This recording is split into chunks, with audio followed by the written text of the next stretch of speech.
Hey there. Today we're going to look at how to make a game pass in Roblox. So let's get started.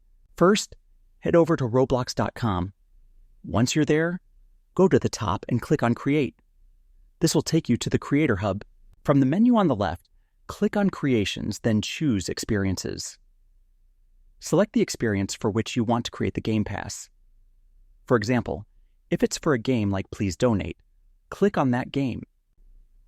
Next, scroll down on the left menu and select Monetization Products, then click on Passes.